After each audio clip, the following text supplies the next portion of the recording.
semble pas être leur affaire. 6 mois de présidence jusqu'au 30 juin. La France occupe depuis hier le siège de la présidence tournante du Conseil de l'Union européenne. Plus précisément, Emmanuel Macron qui entame donc la 13e présidence française en la matière. Et la France qui préside aux destinées de l'Europe, ce n'est pas rien, car la France est l'un des 6 pays fondateurs de ce que l'on appelait alors la Communauté économique européenne. Une Europe des 6, aujourd'hui Europe des 27. L'occasion pour nous de remonter le temps et de regarder d'un peu plus près les caractéristiques des présidences françaises du Conseil depuis 60 ans. C'est notre long format du dimanche avec Lionel Julien Paltier.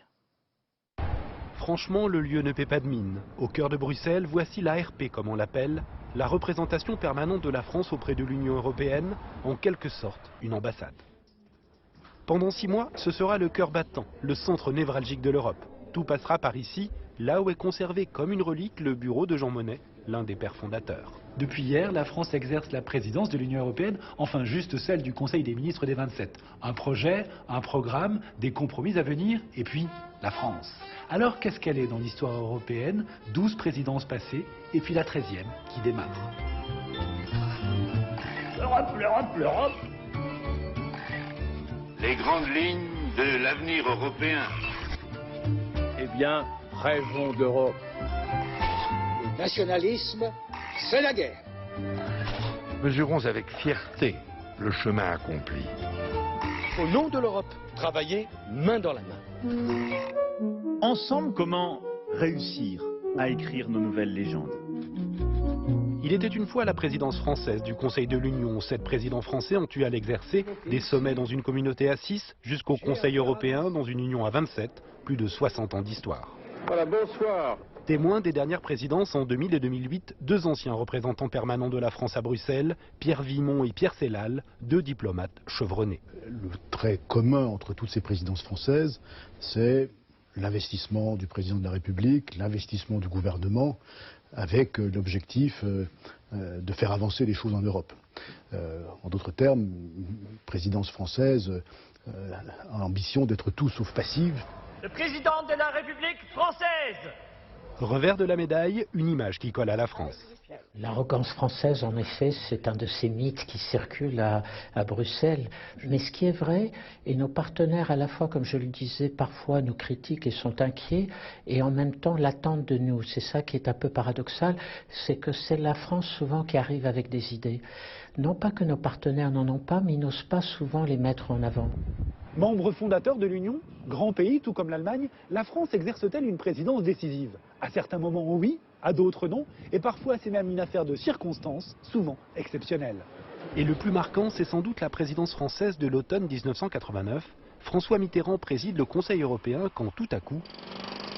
Les peuples bougent, et quand ils bougent, ils décident. Le mur de Berlin tombe, l'Europe doit décider pour son avenir. Plus d'intégration et avec l'Allemagne, alors sous présidence française, on fixe le cap de Maastricht et de l'euro, exemplaire.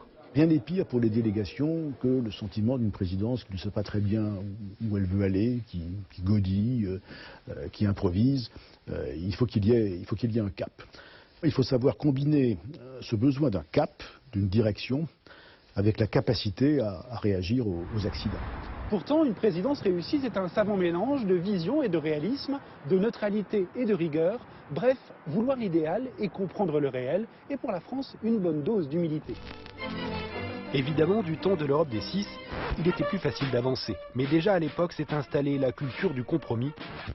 Évidemment, tenir les rênes, c'est tout un art, encore plus aujourd'hui, à 27. Il faut écouter chacun des 27, c'est un peu parfois pénible et ça prend du temps.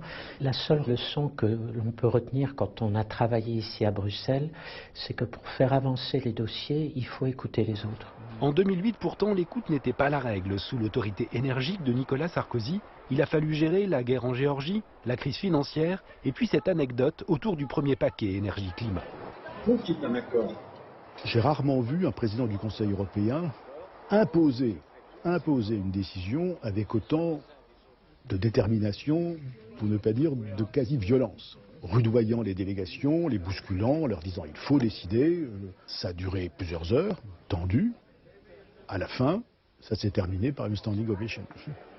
C'est reparti, c'est une excellente nouvelle pour tous les Européens Alors cette 13e présidence de l'Union, comment s'annonce-t-elle pour la France? Chargée évidemment, avec un agenda européen lourd, 250 propositions législatives, et puis surtout en parallèle, un calendrier électoral à haut risque. Une élection présidentielle en avril, au beau milieu de cette 13e présidence française.